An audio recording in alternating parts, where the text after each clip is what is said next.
और अब खबरों की तफसील। मेट्रो प्रोजेक्ट के लिए मुंबई की आर्य कॉलोनी में दरख्त काटने के मामले में सुप्रीम कोर्ट में सुनवाई हुई है। अर्जी गुजारों को अबूरी राहत मिली है।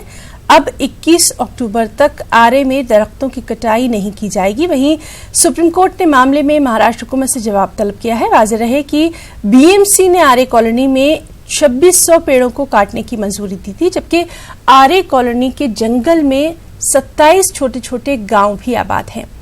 8000 आदिवासी इस जंगल में रहते हैं। इस वक्त आर्य कॉलोनी में पुलिस का सख्त पहरा है। आर्य कॉलोनी से गुजरने वाले तमाम रास्तों को बंद कर दिया गया है। दफा 144 को नाफिज कर दिया गया है। और महाराष्ट्र हुकूमत को सुप्रीम कोर्ट में मौक़िफ़ रखने वाले वकील निशांत ने न्यूज़ 18 से इस सिलसिले में खास बातचीत की है। सुप्रीम कोर्ट में महाराष्ट्र सरकार ने ये बताया है कि आरे पेड़ को लेकर जितना उनको पेड़ काटना था वो पेड़ काट दिए गए हैं। अब फर्दर पेड़ नहीं काटे जाएंगे। हमारे साथ एडवोकेट निशांत हैं जो महाराष्ट्र सरकार का पक्ष रख रहे थे। सर, सुप्रीम कोर्ट का जो आदेश है वो क्या है, और जो नोटिफिकेशन की बात बार बार कही जा रही थी उस लैंड को लेकर क्या है? देखिए, सबसे पहले जो है आज के ऑर्डर के बारे में, जब हियरिंग शुरू हुई तब स्टेट और कॉरपोरेशन की तरफ से इन्फॉर्म किया गया कोर्ट को कि जितनी पेड़ों की कटाई जरूरत थी वो ऑलरेडी हो चुकी है, आगे पेड़ काटने की जरूरत नहीं है। तो ये स्टेटमेंट कोर्ट ने एक्सेप्ट करके कहा है कि आप यथास्थिति बनाए रखिए with regard to cutting of trees only. So बाकी का जो काम है, क्लियरेंस ऑफ दैट एरिया होगा या और कुछ छोटा मोटा काम होगा, वो आगे जा सकता है।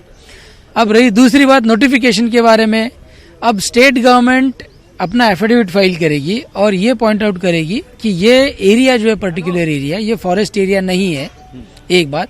दूसरी बात, जो एरिया अलॉट किया था कॉरपोरेशन को वो एक्शन एकदम सही थी, इसलिए उसमें भी कुछ इंटरफियरेंस की जरूरत नहीं है। अब ये नोटिफिकेशन के बारे में और एक जानकारी जरूरी होगी। 2018 में बॉम्बे हाई कोर्ट ने एक जजमेंट दिया था जिसमें कहा था कि ये एरिया फॉरेस्ट एरिया नहीं है। वो ऑर्डर भी अंडर चैलेंज है सुप्रीम कोर्ट में। अब वो सारी जो पिटिशंस है वो एक साथ 21 तारीख को सुनवाई होगी। सर, हलफनामा किस पर देना है, और जो गिरफ्तारी की बात कही जा रही थी, हालांकि आप लोगों ने सुप्रीम कोर्ट को बताया कि उन लोगों को छोड़ा जा चुका है, हलफनामा जो देना है वो किस पर देना है? देखिए, इसी पे देना होगा कि ये एरिया जो है फॉरेस्ट एरिया नहीं है और अलॉटमेंट ऑफ लैंड जो है वो एकदम सही है। ठीक है। फिलहाल सुप्रीम कोर्ट इस पूरे मामले पर 21 अक्टूबर को सुनवाई करेगा, जिसमें से राज्य सरकार सुप्रीम कोर्ट को यह बताएगी कि कितने पेड़ काटे गए हैं, और अगर काटे गए हैं तो उनके बाबत कहां पर पेड़ लगाए गए हैं। ये तमाम चीजें सुप्रीम कोर्ट में हलफनामा देना है महाराष्ट्र सरकार को। सुप्रीम कोर्ट अब इस मामले पर 21 अक्टूबर को अगली सुनवाई करेगा। कैमरामैन गौरव सक्सेना के साथ सुशील पांडे, न्यूज़ 18 दिल्ली। और वहीं कांग्रेस लीडर तारिक अनवर का कहना है कि तरक्की के नाम पर दरख्तों का इस तरह से काटे जाना बिल्कुल ठीक नहीं। पर्यावरण जो है वो सिर्फ हमारे देश के लिए नहीं, पूरी दुनिया के लिए एक महत्वपूर्ण विषय है। आज की तारीख में यूनाइटेड नेशन में भी उस पर काफ़ी चर्चा हुई है, और जिस प्रकार से बम्बई में ये और महाराष्ट्र के अंदर जो पेड़ों का काटना शुरू हुआ है विकास के नाम पर, मैं समझता हूँ ये ठीक नहीं है। और ये एक प्रकार से जो पर्यावरण के लिए जो एक प्रयास है उसमें रोड़े अटकाने वाली बात है। तेलंगाना से खबर है, जहां आरटीसी मुलाजमीन की हड़ताल का आज तीसरा दिन है और हैदराबाद समेत पूरे तेलंगाना में हड़ताल का गैर मामूली असर भी देखा जा रहा है। हड़ताल की वजह से मुसाफिरों को काफी दिक्कतों का सामना है और खासतौर से त्योहारों और फिर छुट्टियों के इस मौसम में आम लोगों की परेशानियां बेहद बढ़ गई हैं। और इस सब के बीच तेलंगाना हुकूमत ने सख्त फैसला भी लिया है। एक रिपोर्ट। तेलंगाना में केसीआर का सख्त फैसला, आरटीसी के 48,000 मुलाजिमीन की छुट्टी। सीएम हाउस में हुई आला सतही मीटिंग में लिया गया फैसला। नए मुलाजिमीन की तकर्रुरी की हिदायत जारी। तेलंगाना हुकूमत ने हड़ताली मुलाजिमीन के खिलाफ बड़ा फैसला लिया है। हुकूमत ने आरटीसी के 48,000 हड़ताली मुलाजिमीन की छुट्टी कर दी है।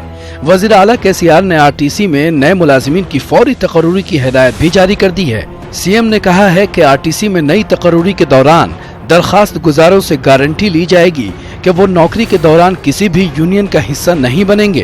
आरटीसी मुलाजिमीन की मांग थी कि आरटीसी को हुकूमत में जम कर लिया जाए, यानी उसे कॉरपोरेशन की जगह सरकारी महकमा बनाया जाए। आरटीसी मुलाजिमीन की तनख्वाह बढ़ाई जाए।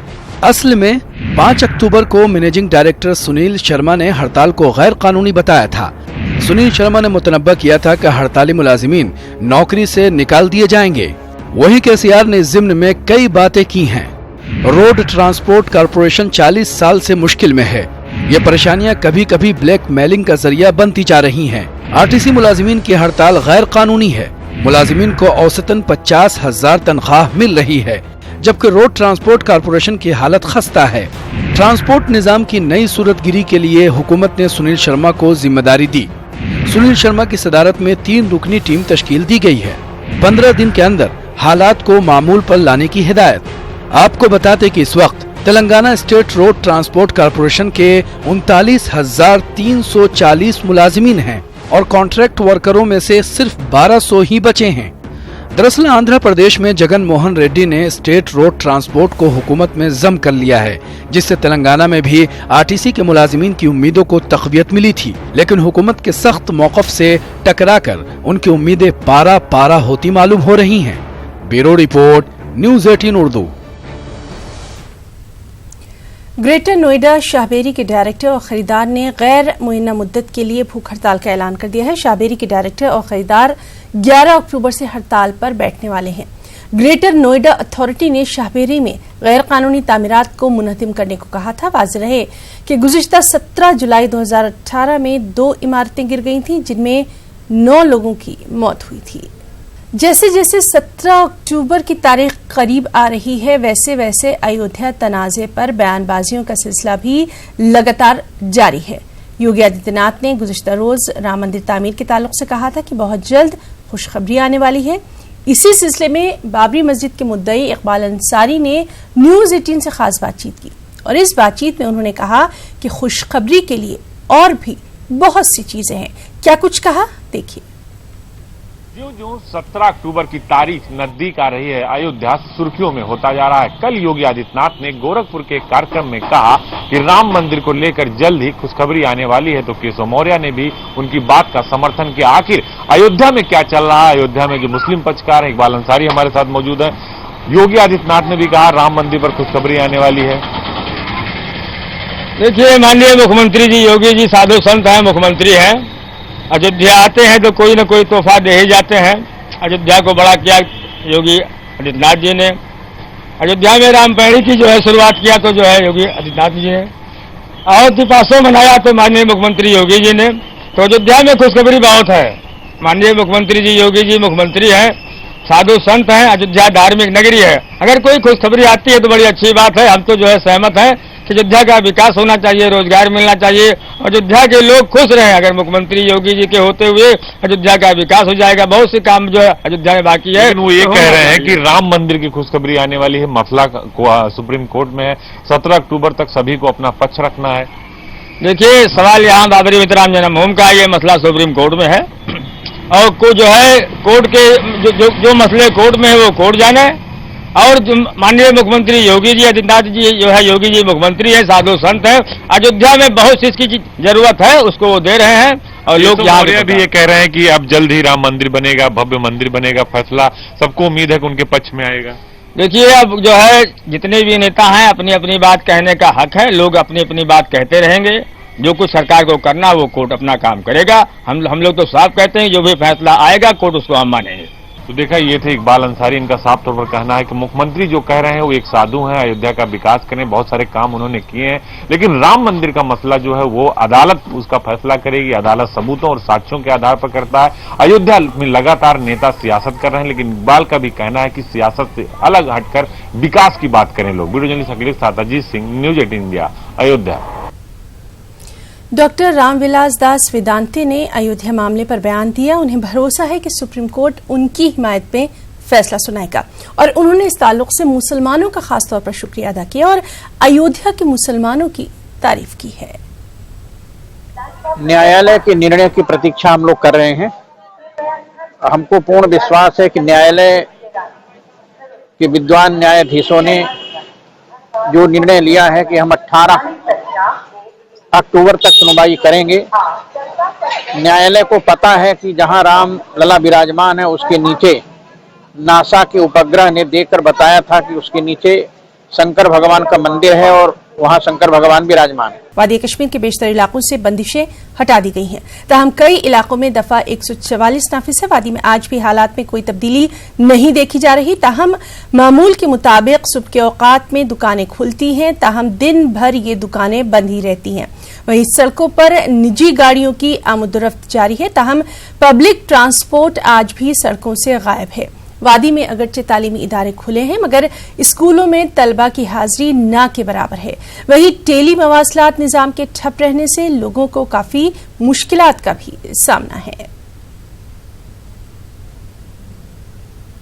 चल रहे हालातों के बीच आज भी माहौल में कुछ ज़्यादा बदलाव नहीं है और यहाँ पे आप देख सकते हैं कि हालांकि सुबह के टाइम पे दुकानें तो ज़रूर खुली थी, लेकिन 9 बजे के बाद दुकानें बंद होना शुरू हो गई और दोपहर के बाद पूरा मार्केट वो है बंद हो गया। और वहीं लेकिन अगर हम बात करें तो सड़कों पे निजी गाड़ियों की आवाजाही लगातार जारी है और वहीं ऑटो रिक्शाज भी देखे जा सकते हैं और ज़्यादातर लोग जो साइकिल या टू व्हीलर्स है उसका ही इस्तेमाल कर रहे हैं। और यहाँ पे अगर हम बात करें जो मवासलाती निज़ाम है, मवासलाती निज़ाम भी अभी मुतासिर है और यहाँ पे जो बात कही जा रही है कि जो मोबाइल टेलीफोनी है शुरू होने के तो इशारे दिए जा रहे हैं, लेकिन वो कब मुमकिन हो पाएगा, लेकिन वो उस पर अभी कोई बात नहीं कर रहा है। वहीं अगर इंटरनेट की बात करें तो इंटरनेट पे अभी वक्त लग सकता है, ये सरकार का कहना है। और वहीं अगर हम बात करें तो यहाँ पे जो लोग हैं, खासकर जो स्टूडेंट्स हैं, उनका ये कहना है कि उन इंटरनेट न होने की वजह से उनकी पढ़ाई मुतासिर हो रही है। और वही जो बिज़नेस कम्युनिटी है, बिज़नेस कम्युनिटी को भी इंटरनेट ना होने की वजह से दुश्वारियों का सामना करना पड़ रहा है। और वहीं इनका कहना है कि अगर मोबाइल इंटरनेट शुरू नहीं किया जा सकता है, ताहम अगर ब्रॉडबैंड इंटरनेट शुरू किया जाता उससे किसी हद तक यहाँ पे राहत मिल सकती और जो बिज़नेस है, बिज़नेस एक्टिविटीज़ फिर से शुरू हो पाती। कैमरामैन अयूब के साथ सलाम तसद्दुक, न्यूज़ 18 उर्दू, श्रीनगर।